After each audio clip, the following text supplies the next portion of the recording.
Dans cette vidéo, je vais vous présenter l'utilisation de la transmission du Valtra G5. Tout d'abord, je commencerai par vous présenter les réglages de la transmission depuis le tableau de bord. Ensuite, je vous parlerai de la transmission en mode manuel ou en mode automatique. Lorsque vous démarrez votre tracteur, vous arrivez sur ce menu. Il vous suffira alors, à l'aide de la flèche droite, de faire défiler jusqu'au petit engrenage qui symbolise la transmission. Vous pouvez alors faire bouger la petite flèche noire afin de sélectionner le réglage que vous voulez modifier. Donc par exemple ici, la souplesse d'inversion, la souplesse d'engagement des power shifts. Si je veux modifier, par exemple ici, je mets 1, le tracteur sera beaucoup plus souple lors de l'inversion. Et quand je mets 5, le tracteur sera beaucoup plus rapide et réactif lors de l'inversion du sens de marche. Ici, vous pouvez déterminer un temps durant lequel les 4 roues motrices seront engagées lors de l'inversion du sens de marche. Par exemple ici, si je mets 5 secondes, dès lors que je vais passer la marche avant ou la marche arrière, le tracteur engagera les 4 roues motrices pendant 5 secondes afin d'éviter les patinages au démarrage. Ensuite, en dessous, vous avez la fonction neutre automatique.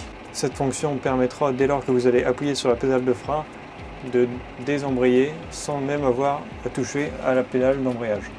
Lorsque vous faites défiler vers le bas, vous voyez ici un nouveau menu dans lequel vous pouvez automatiser le passage des gammes de C à D et de B à C. Vous pouvez également en dessous régler la souplesse d'engagement de l'embrayage ainsi que la circonférence des pneumatiques. Pour ce qui est de la conduite, je retourne sur le menu principal à l'aide de la touche retour. J'arrive sur ce menu principal.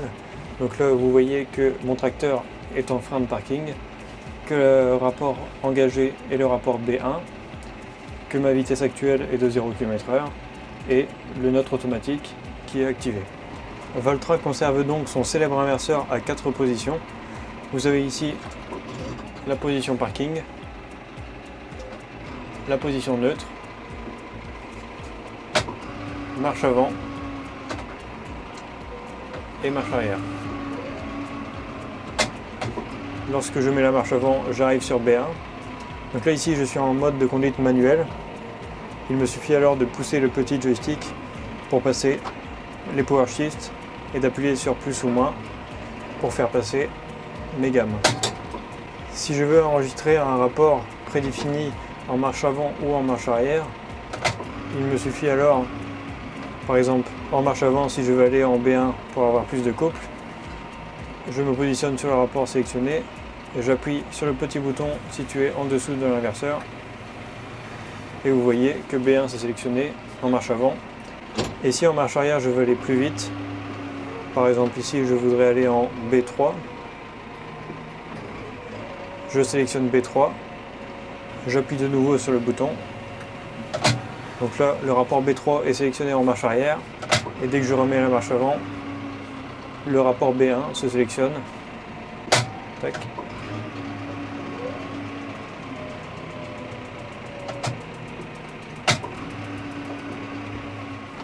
Lorsque je veux passer de mode manuel au mode automatique, il me suffit de pousser mon joystick vers la droite. Vous voyez ici alors s'affiche le logo Auto 1. Ce mode de conduite permet donc de passer les power shifts et les gammes si vous l'avez autorisé, selon des réglages prédéfinis par Valtra. Vous pouvez également, à l'aide du bouton automatique sur le panel latéral droit, passer en Auto 2. Donc l'Auto 2, c'est un réglage que vous allez faire vous-même. Alors quand je rappuie sur la petite flèche droite, hop, ici, juste à côté de l'engrenage transmission, vous avez un engrenage avec marqué Auto 2. Et donc là, je vais sélectionner moi-même le régime auquel je veux qu'il passe ou qu'il descende un power shift.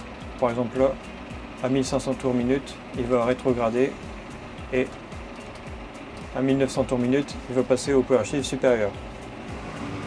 Donc là, vous voyez, dès que j'arrive à 1900 tours minute, il passe le power shift et ce, tout à fait automatiquement. J'ai la possibilité en mode automatique d'enregistrer des cruises de vitesse. Par exemple ici, lorsque je travaille au champ, je veux être à une vitesse de 4 km/h. Donc il me suffit d'atteindre cette vitesse de rester appuyé sur le cruise 2. Et là vous voyez que le cruise 2 s'est enregistré à 4,5 km/h.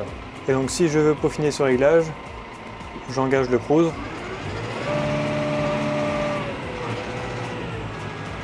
Et à l'aide de la molette orange, je peux par exemple abaisser la vitesse pour arriver à 3 km/h.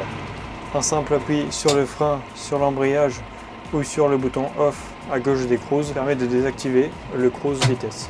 Vous avez donc ici deux possibilités de réglage de cruise de vitesse, le 1 et le 2. Vous pouvez donc par exemple programmer une vitesse pour vos forts arrière et une vitesse pour les plaines.